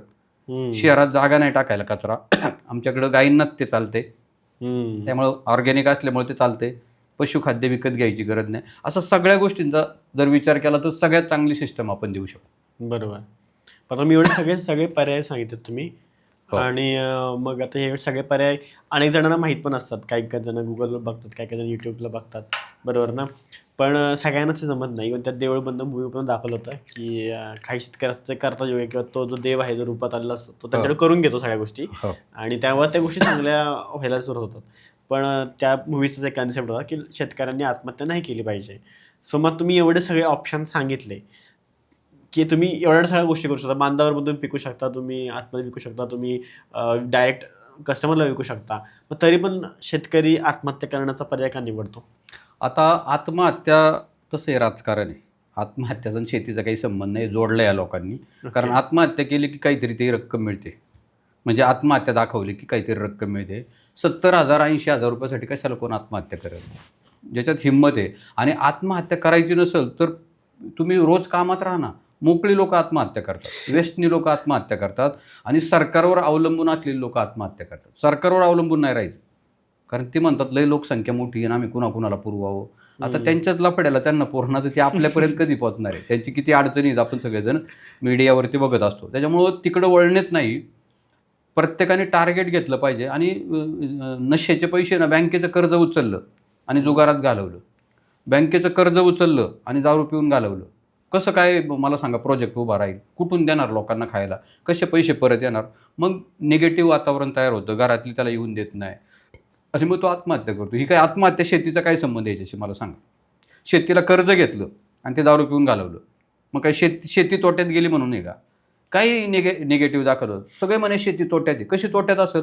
आम्ही एक दाणा पेरतो ज्वारीचा आणि त्या कणसाला 500 दाणे असतात. एका दाण्यापासून 75 दिवसात 500 दाणे निर्माण करणारा जगात कुठला व्यवसाय मला सांग? तरी म्हणे शेती तोट्यात आहे. कशी जाईल तोट्यात? तोट्यात घालवली. असं निगेटिव्ह सगळं दाखवू. त्याच्यामुळं आपण हे सगळं तुमच्या चॅनलमार्फत मी सगळ्यांना विनंती करतो, कुठल्याही निगेटिव्ह स्टोरीचा विचार करू नका. मस्तमध्ये शेती पिकवा आणि आपला माल फक्त आपण विका. तुम्ही दलालांकडे गेलं तर दलाल श्रीमंत होणार आहे, आणि दलालांकडे नाही गेलं तर तुम्ही श्रीमंत होणार आहे. ग्राहकांकडे जा ना, ग्राहक तुम्हाला श्रीमंत करायला तयार आहे. अख्खी संपूर्ण 141 कोटी लोकसंख्या खायला तयार आहेत ऑर्गॅनिक. आणि ऑर्गॅनिक म्हणजे खूप महाग, खूप लुटायचं ते नाही झालं पाहिजे. व्यवस्थित रेट, मला 2 वेळचं मलाही त्याला चांगलं खायला घालायचं आणि मलाही चांगलं खाऊन जगायचे, एवढाच उद्देश जर ठेवणारी लोक असेल ना, याच्यात खूप लालची लई कोटी कमवणारी लोक नको आहे शेतीमध्ये. शेती असला व्यवसाय नाही, लई कोटी बिटी काही मिळत नाही शेतीत, सगळे गैरसमज. लई कोटीची कर्ज झाले, मिळाले नाही कुणाला. जे स्टोरीज येतात ना, इतके कोटी तितके, ते कर्ज आहे त्यांच्यावरती, तेवढं पैसे मिळत नाही. आणि एवढं पैसे कशाला पाहिजे शेतकऱ्याला? आम्ही सेवा देणारी माणसं आहेत, बरोबर ना? अन्नदाता म्हणजे सेवा देणारी. मी तुमच्या कुटुंबाचं 365 दिवसाचं अन्नाचा पुरवठा करण्याची जबाबदारी माझी आहे, आणि त्या बदल्यात तुम्ही जे पैसे देणार, बरोबर ना, त्याच्यावर माझं कुटुंब चालणार आहे. म्हणजे मला बाकीच्या गोष्टी ज्या विकत घ्यायच्यात, मोबाईलचे बिल भरायचे, कारला पेट्रोल टाकायचे, बायकोला फिरायला घेऊन जायचं, ते त्याच्यावर होतं आहे ना सगळं, बरोबर ना? म्हणजे समस्या तुम्ही माझ्या सोडवताय आणि मी तुमची समस्या सोडवतो, झालं काम. म्हणजे सेवा देणारा माणूस म्हणून शेतकरी असला पाहिजे. बरोबर. पण आता हे सगळं जर आपण केलं, समजा की तुझ्या शेती आहे वगैरे वगैरे सगळं आहे, पण आता सरकारवर पण डिपेंड राहायचं जसं तुम्ही म्हटलं. बरोबर. पण आता भारताला जर आपण बघितलं ना, तर भारताची एक ट्रान्सपोर्टेशनची सिस्टीम आहे ना, ती थोडीशी एकदम विकसित नाही आहे. आणि शेतकरी म्हटलं मोस्टली गावाला असणार, मुंबई पुण्यासारखे जर हायवे नसणार. मग आणि वर काही मुंबई पुण्याचे हायवे म्हणण्यापेक्षा आता मिसिंग लिंक पण पडलाय, तो असून पण एवढा चांगला. मग ही आपली ट्रान्सपोर्टेशन आहे. मग ह्या परिस्थितीमध्ये एका शेतकऱ्यांचं किती नुकसान होईल ना? बरोबर. आता गव्हर्नमेंटची ट्रान्सपोर्ट सिस्टम किंवा ह्या सिस्टम अडचणीच्याच आहेत शेतकऱ्याला. आत्ता कधी कधी माझी भाजी 200 रुपयाची असती आणि 500 रुपये ट्रान्सपोर्टवाला मागतो आणि मला 200च मिळणार असतो. या खूप समस्या आहे. मग त्याच्यावर आम्ही काय केलं, EVच्या गाड्या घेतल्या सगळ्या. आता टेम्पो पण EV घेतोय सगळे. चार्जिंग करायचे घरात, भरायचं, 150 किलोमीटर तर जाती, सहज 5-50 किलोमीटरवरती भाज्या विकायला जाऊ शकतो आणि घेऊन येऊ शकतो. डिलिव्हरी द्यायची नाही, यायचं. पर्याय काढणं गरजेचं आहे ना. मग त्याच्यासाठी आम्ही गव्हर्नमेंटचं प्रपोजल दिलं की ह्या EV गाड्या 10 लाखाची गाडी नको, 5 लाखात द्या शेतकऱ्यांना, 2 लाखात द्या शेतकऱ्यांना, बाकीचे पैसे तुम्ही भरा. बरोबर ना. EVमुळे मग आम्हाला पेट्रोल नको टाकायला, तिचा मेंटेनन्स कमी आहे. हो, आणि सरकार पण म्हणतंय की प्रदूषण टाळा, डिझेलच्या गाड्या नको वापरू. त्यांनाही मदतच करतोय ना आपण त्याला. पण सरकार जी गोष्ट शेतकऱ्याच्या गरजेची नाही ना, किंवा त्याला डेव्हलप नाही होणार ना, ती गोष्ट देतं सरकार. शेतकरी डेव्हलप होईन आणि तो श्रीमंत होईल अशा काही गोष्टी देत नाही. कोण बसले तिथं मला कळत नाही सगळी मंडळी का विचार करतात असा. याचा अर्थ शेतकऱ्याला श्रीमंत होऊनच द्यायचा आहे.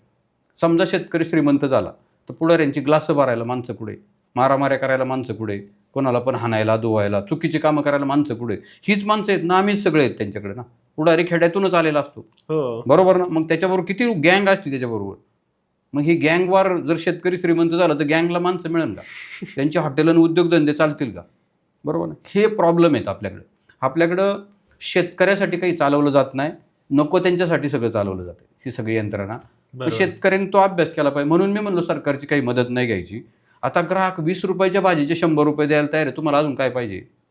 डायरेक्ट ग्राहक, बाजारात गेलं तर 20 रुपयाची भाजी 13ला विकली जाते, पण ग्राहक 25 रुपये पावणी घ्यायला तयार आहे ना, म्हणजे 100 रुपयाने, आणि खर्च 20 रुपये. अजून काय पाहिजे, किती मार्जिन पाहिजे तुम्हाला, बरोबर. बरं, सरकार मदत काय करतात याच्यात. सरकारचं एक चांगलं पण आहे, ॲग्रिकल्चर इन्कमला इन्कम टॅक्स नाही. सारखे ते सांगतात आम्ही तुम्हाला इन्कम टॅक्स नाही. मग त्याचा फायदा घेऊन आपण करू ना. आपल्याला आता नोकरीमधल्याला 1 लाख रुपये पगारवाल्याला 70च हातात येतात, 30% तर कापून जाते. मग आम्हाला तो बेनिफिट आहे ना. आपण पॉझिटिव्हचा विचार करायचा, निगेटिव्हचा विचार नाही करायचा. असं अभिनव ग्रुप जो आहे ना, हा एवढा 3 लाख लोकांपर्यंत जायचं कारण काय माहिती आहे का, सगळे पॉझिटिव्ह असतो. आम्ही अजिबात निगेटिव्ह विचार करत नाही. आणि खरंच पॉझिटिव्ह विचार केल्यामुळं आमच्या घरात दररोज पैसे येतात. कधी 500 येतात, पण 50,000 पण येतात. मग 500 असल्यावर नाराज नाही होत आणि 50,000 असल्यावर लगेच बारला जात नाही. असा दोन्हीचा मिलाप, कारण रोज पैसे बघतो ना, त्यामुळे पैसा आम्हाला काही वाटत नाही. आम्हाला समोरच्याला किती चांगलं सर्व्हिस देता येईल, त्याचे आजार किती घालवता येईल, त्याला स्ट्रेस फ्री कसा करता येईल, त्याच्यावर खूप काम करतो आम्ही. कारण आम्ही स्ट्रेस फ्री आहे ना. मग तुम्हाला मी स्ट्रेस फ्री केलं तर मला पुण्य नाही का मिळणार. जसं स्वामींनी दाखवलं, मग स्वामी कोण त्यांच्याकडे आले ते पुण्यामुळेच आले ना. पिक्चरमध्ये जसं दाखवलं तसं, बरोबर. तसं पुण्य पण आपल्याला गरजेचं आहे त्या सगळ्या सिस्टममध्ये.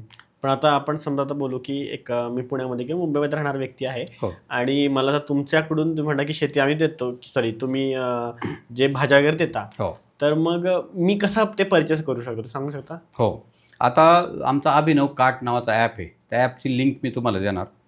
त्या ॲपवरती तुम्ही ऑर्डर द्यायची, आदल्या दिवशी ऑर्डर येते तुमची. म्हणजे मंगळवारी तुम्हाला भाजी घेऊन जायची तर सोमवारीच ऑर्डर द्यायची, रविवारी घेऊन जायचं तर शनिवारी ऑर्डर द्यायची, ती 5च्या आत द्यायची. ते आम्ही व्हॉट्सअपवरती तुम्हाला सगळं पाठवू. 5च्या आत तुम्ही ऑर्डर दिली की तुमची ऑर्डर संध्याकाळी 7 वाजेपर्यंत त्या शेतकऱ्याला जाते. कांदा किती, बटाटा किती, अशा खूप ऑर्डर येतात. 150-200 ऑर्डर येतात एका सिस्टमला. 150-200 ऑर्डर आले की आम्ही कांदा किती, बटाटा किती, गाजर किती, बीट सगळ्या क्वांटिटी काढतो. गाजराच्या शेतकऱ्याला मेसेज जातो की उद्या 30 किलो गाजर पाहिजे किंवा 300 किलो पाहिजे. मग दुसऱ्या दिवशी त्याचं सगळं शेतमाल जमा करतो 11 वाजेपर्यंत. तो स्वच्छ करतो, निवडून पॅकिंग करतो, 2 वाजेपर्यंत तयार असतो. तुम्हाला सांगतो 2च्या नंतर तुम्ही पोर्टर पाठवा, नाही तर स्वतः येऊन डिलिव्हरी घेऊन जा. आम्ही डिलिव्हरी देत नाही, 3 वर्ष झालं डिलिव्हरी बंद केल्या, कारण मुलांना खूप त्रास व्हायचा रात्री. आता लोक येऊन घेऊन जातात. आता लोक म्हणतात जशी तुला गरज आहे ना पैशाची, तशी आम्हाला पण चांगल्या अन्नाची गरज आहे. आता लोकच येतात आणि घेऊन जातात. पण कुठे येणार यायचं असेल तर फार्मवरती, हिंजवडी IT पार्कला अभिनव फार्मर्स क्लब तुम्ही गुगलवर टाकलं, पत्ता येतोय. ओके, म्हणजे तुम्हाला तिथं येऊनच घ्यावं लागतं. आणि फार्मवर तुम्ही आले की फार्म पण बघता येतो. तिथं हर्बल टी पण मिळतो, जो हर्बल टी लगेच ॲसिडिटी घालवतो, कॅन्सर होऊ देत नाही, शुगर वाढून देत नाही, स्टिविया आणि लिंबूचा काढा देतो प्यायला. लोकांना खूप आवडतो तो. पण आता डेली समजा मला आता लागते भाजी वगैरे, किंवा कधी असं होतं ना की एखादा माणूस आला किंवा मला आवडलं ना, मला उद्या ही भाजी खायची, परत ती भाजी, तर ते आम्ही आता इकडे जाऊन घेतो रस्त्यावर ना, किंवा कुठे जे लोक उभे असतात तिथं. तो ॲडव्हान्टेज आहे ना की मला असं ॲडव्हान्समध्ये नाही, मला वाटलं मला तर मी लगेच डिसिजन बदलू शकतो की चल ही भाजी वाटते आत खायची, ही घेते. मग इथं कसं होणार तसं? इथं तसा डिसिजन नाही बदलायचा. इथं आम्ही सांगेल ते खायचं. परंतु त्याच्यामध्ये तुमचा फायदा काय, सगळ्या व्हरायटी मिळणार तुम्हाला. आजच्या ऐवजी ती भाजी त्या सीझनला येतच नसेल केमिकल मारून ती आणली असेल तर ती तुम्हाला द्यायची नाही. आम्ही सिजनेबल भाज्या, सिजनेबल फळं, धान्य, पनीर, आम्रखंड, श्रीखंड, दही, लस्सी, दूध सगळं देतो. सगळंच. आणि आठवड्यात एकदाच खरेदी करायचं. तुम्ही आठवड्याचं प्लॅनिंग करा एकदाच. बुधवारी काय खायचे, गुरुवारी काय खायचं, सगळ्या व्हरायटी आहे ना आमच्याकडे. आठवडाभर आमच्या भाज्यांना काही होणार नाही. दुधालाही आठवडाभर काय होणार नाही, काही होत नाही दुधाला. जेवढं पाहिजे तेवढंच गरम करायचं आणि वापरायचं. सगळं दूध गरम करून नाही ठेवायचं, मग दूध खराब होतं. 10-15 दिवस दूधही टिकतं. रोज दूध घ्यायला तुम्हाला यानं परवडणार नाही, मलाही यायला परवडणार नाही 25 किलोमीटरवरती, बरोबर ना. आठवड्याचं 7 लिटर दूध 7 दिवसाचं घेऊन जा, काय फरक पडतो. तसेच नेतात सगळे ग्राहक. ओके. कारण दूध पाश्चराईज हो म्हणायचं काही करीत नाही. दूध काढतो, कॉटनच्या कापडाने गाळतो, बॉटल किंवा पिशव्या भरतो, लोक येऊन घेऊन जातात. काही होत नाही दुधाला. आणि दुधाची न्यूट्रिशन व्हॅल्यू पण बदलत नाही. इतकं सुंदर दूध, दुधात साखर पण घालायची गरज नाही. कारण गायींना हायड्रोपोनिक चारा देतोय. कुठलाही केमिकलचा चाराही देत नाही गायींना. चाराही ऑर्गॅनिक आहे. गायी पण अशा हेल्दी आहे. तुम्ही बघसाल, गायी बघून लोक तूप पण दूध घेतात. म्हणजे असं. कारण आपल्याला चांगलं पाहिजे ना. तुमचं माझं आपण काय करतोय, मला सांगा, मी तुमचे 2-2.5 लाख रुपये दरवर्षी मेडिसिनचा खर्च वाचवला, बरोबर ना. आणि 10-20 हजाराची तुमच्याकडे भाजी, धान्य, दूध झालं वर्षाला, तर काय होईल? प्रॉफिटमध्ये आहे का नाही तुम्ही? आणि हॉस्पिटलमध्ये 4-4, 5-5 तास वेटिंग करायला किती त्रास होतो, बरोबर. ती मानसिकता कशी होती सगळी. काही गरज नाही आपल्याला. चांगला आहार जर घेतला ना तर डॉक्टरांच्या सल्ल्यावर तुम्ही जगू शकता. कारण डॉक्टर पण चालले पाहिजे.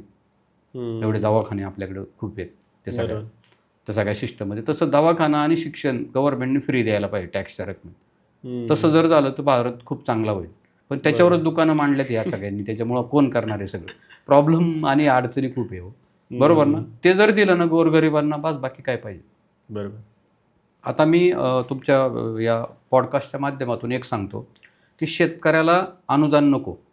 शेतकऱ्याला काय केलं पाहिजे, जे दोघं नवरा बायको शेतकरी स्वतःच्या शेतात काम करतात त्याला सरकारने 300 रुपये रोजाप्रमाणे 200 दिवसाचे पगार दिले पाहिजे दोघांना. ओके. बाकी काही नको, इन्शुरन्स नको, काही नको. हे जे 2-3 लाख येतील ना शेतकऱ्याच्या घरात, त्याचं पीक पावसाने गेलं वाहून तरी तो जगल. गारपीट झाली तरी तो जगल. जनावरांनी एकाच दिवशी उद्ध्वस्त करून टाकलं तरी तो जगल शेतकरी. बाकी कुठलं तुमचं अनुदान नको, काही नको. एवढं जर दिलं ना सरकारने शेतकऱ्याला, बस झालं. स्वतःच्या शेतात काम करण्याचे पैसे द्यायचे. कारण तो स्वतःसाठी काम करत नाही. मी स्वतःच्या शेतात जरी काम करतो तरी तो मला खायला घालणार आहे, बरोबर ना. माझ्यापुरतं तर मला काही फार थोडं काम करायचं आहे. पण मी रात्रंदिवस मेहनत का घेतो, त्रास का घेतो, रात्री बेरात्री उठून गायींचं काय चाललंय बघतो. कारण का, तर समोरच्याला मला चांगलं अन्न द्यायचं, चांगलं खायला घालायचं. साधं आहे. मग याची काळजी सरकारने नको का घ्यायला. सरकार रोजगार हमी योजनेचे पैसे मजुराला देतं ना, त्याच्याऐवजी शेतकरी नवरा बायकोला द्यायचं. आणि जी स्वतः शेतात काम करतात त्यांनाच, जी काम नाही करत त्यांना नका देऊ. बाकी सगळे अनुदानं बंद करा. 2-3 लाख शेतकऱ्याच्या घरात जाऊ द्या, शेतकरी सहज जगल. कारण शेतकऱ्याला खूप अडचणी आहेत. आता आमचं सोडा, आम्ही तर खूप चांगलं काम करणारी, पैसे कमावतोय म्हणून आम्हाला अडचणी नाहीत. पण गोरगरीब तुम्ही सांगितलं जसं विदर्भ, कोकणातले शेतकरी, बरोबर, वयस्कर शेतकरी, ते त्यांच्या शेतात दिवसभर काम करतील. सरकारने द्या ना, बरं 200 दिवसाचा पगार द्या. 165 दिवस जाऊ द्या, नका देऊ 365 पैकी. त्याला रोजगार हमी योजना का नाही नाव द्यायचं. ही रोजगार हमी योजना जर केली तर भारतातला कुठलाच शेतकरी आत्महत्या नाही करणार. कारण 1.5-2 लाख रुपये जरी त्याच्या घरात आलं वर्षाला, बाद झालं. 10,000 पण गरीब माणूस चांगलं जीवन जगू शकतो खेडेगावातला. आणि खेडेगावात द्यायचं, शहरात नाही. शहरात भरपूर पैसे आहेत. शहरात सारख्या पार्ट्या असतात, सारखं काय काय असते. पण गावात गरजेचं आहे. तर गावात लोक टिकून राहतील. म्हातारी काम करतात आणि काही नाही, भात लावतात. आता भात लागवडीचं सीझन आहे. 35,000 भाताला खर्च करतात आणि 9,000चा तांदूळ विकतात. मग कातकरी आणायचे, त्यांना दारू देण्यापासून माणसंच मिळत नाही. त्या सगळ्या समस्या आहे. माणसं नाही ही सगळ्यात मोठी समस्या. याच्यावर सरकारने आत्ताच विचार केला पाहिजे, नाहीतर एक दिवस शेती बंद पडेल आणि मग यांना सगळं आयात करावं लागेल. मग अडचणी येतील आणि मग कसली घाण खाऊन लोक लवकर मरतील. कारण बाहेरून काही चांगलं मटेरियल देणार नाही. आपल्या देशातली लोक कमीत कमी आपल्या ग्राहकांचा विचार तरी करतील शेतकरी. पण बाहेरूनची लोक म्हणतील जाऊ द्या लवकरही. म्हणून या सगळ्या सिस्टममध्ये त्या पद्धतीचं काम होणं गरजेचं आहे. तसं आता आपण ह्या पॉडकास्टमध्ये सगळं डिस्कस केलं की तुम्ही सगळं सांगितलं की एखाद्या व्यक्तीने जमीन असेल तर कसं केलं पाहिजे, पण अजून किती रुपये येऊ शकतात, कुठले कुठले वेज आहेत, इव्हन बांधावर शेती करून वगैरे तुम्ही म्हणजे त्यातून जास्त मल्टिपल कसं करू शकता, सगळं सांगितलं आणि काही प्रॉब्लेम्स पण सांगितलेत. तर आता मला तुम्हाला एक जाता क्वेश्चन हा विचारायचा आहे की समजा उद्या तुम्ही महाराष्ट्राचे कृषी मंत्री झालात तर तुम्ही काय अशा गोष्टी आहेत ज्या चेंज कराल महाराष्ट्रामध्ये? आता पहिलं माझ्यासारख्या शेतकऱ्याला काही करून कृषी मंत्री करणार नाही. समजा तुम्ही. हां, पण ठीक आहे, तुम्ही समजताय. तर सगळ्यात आधी तुम्ही सांगताय रोजगार हमी योजना चालू करील सगळ्यात आधी. कारण जो शेतकरी स्वतःच्या शेतात काम करतो त्याला काही दिवसांचा पगार, त्याच्यावरती तो चालेल. तो मेहनत करणारा, कष्ट करणारा. दुसरी गोष्ट, शेतकऱ्याला डायरेक्ट मार्केटिंगचे सगळ्या सिस्टम चॅनल उठवीन आणि तो जिल्हा किंवा त्या परिसरामध्ये काय डिमांड आहे तेच त्या जिल्ह्यात पिकवण्यासाठीची यंत्रणा उभी करेल त्या सगळ्या सिस्टममध्ये. आणि ज्याला पगार देईल ना त्याला टार्गेट पण देईल. IT पार्कमध्ये जसं टार्गेट असते, 1.5 लाख पगार दिला तर 1.5 कोटीचं काम करून घेतात. इकडं पण टार्गेट देईन की बाबा तुम्हाला 1.5 लाख रुपये पगार देऊ, पण 1.5 कोटी रुपये शेतकऱ्यांना कमवून दिले पाहिजे तुम्ही त्या महिन्यात, तरच पगार. कारण तुम्ही सांगताना मी तज्ज्ञ आहे, मग तज्ज्ञांनी कमवून दिलं पाहिजे ना. तज्ज्ञांनी नाही कमवलं पाहिजे, तज्ज्ञाला तर सरकार देणारच आहे ना. आता आपल्याकडे झालं आहे तज्ज्ञच लई कमवतो बाकीचे सगळे अडचणीत आहेत. तर त्याच्यावरती काम करल आणि शेतकऱ्याचं सेपरेट बजेट असेल. कारण शेती हा सगळ्यात मोठा व्यवसाय आहे. कारण आम्ही महाराष्ट्रातली जी काय कोट्यवधी जनता आहेत, 10-15 कोटी, त्या जनतेला खायला घालायचा टार्गेट घेऊनच त्याच्यामध्ये काम करणार आणि चांगलं अन्न, सेंद्रिय शेती, नैसर्गिक शेती, यौगिक, आध्यात्मिक शेती, ह्या शेतीचं प्रमोशन करणार. भरपूर गायी सांभाळायला देणार, कारण गायीचं दूध विकूनही शेतकरी त्याचं कुटुंब जगू शकतो. आत्ता तुम्ही बघा, मुंडे साहेब आल्यामुळं 76% दूध डुप्लिकेट आहे ओके. सगळं. मग त्याच्याऐवजी प्रत्येक घरी 2-2 गायी पाळल्यात. गायीच नाही कोणाकडे आता. गायी पाळल्या तर आम्हाला शेण गोमूत्र खत म्हणून मिळेल. त्यामुळे बाहेरचे रासायनिक खतं घेऊन तुम्हाला पॉयझन खायला घालायची काही गरज लागणार नाही. दुसरी गोष्ट, हे दुधाचे पैसे बायकोच्या हातात येईल रोज. शेण गोमूत्र मोठ्या प्रमाणावर भटजी लोकांना लागते, ते देऊ. गौऱ्या गोमूत्र पूजा अर्चेसाठी, होमावनासाठी त्याचे पैसे होतील. असे पैसे शेतकऱ्याच्या घरात कसे येतील? आत्ता अधिकाऱ्यांनी, सरकारने पैसे कमावले पाहिजे किंवा दलालांनी पैसे कमावले पाहिजे, त्याच्यासाठीचे कायदे आहेत सगळे. तर शेतकरी हा केंद्रबिंदू धरून सगळे कायदे निर्माण करील त्याच्यामुळं. आणि 100% भारतातला किंवा महाराष्ट्रातला प्रत्येक शेतकरी हा कमीत कमी 2 वेळचं सुंदर जेवण जगून 200-300 लोकांना चांगलं खायला घालणारा अन्नदाता असेल, एवढं काम नक्की करेल. ह्याच्यासाठी लागणारी सगळी यंत्रणा त्या पद्धतीची राबेल. मस्त. आय होप तुम्ही ज्या गोष्टी म्हणताय त्या लवकर म्हणजे आपली गव्हर्नमेंट स्वतःच करायचं बघाल. जसं चांगलं तुम्ही म्हणतात की तुकाराम मुंडेंचं तुम्ही नाव घेतो, तसे अजून जर लोक आले हो. तर 100% होईल. कारण तसे लोक असतील तर मग आपण बघितलंय की सिस्टीम पण ते बरोबर हो. चालतात. दत्तामामा भरणे पण आता जे कृषी मंत्री आहे ना, खूप चांगला माणूस आहे.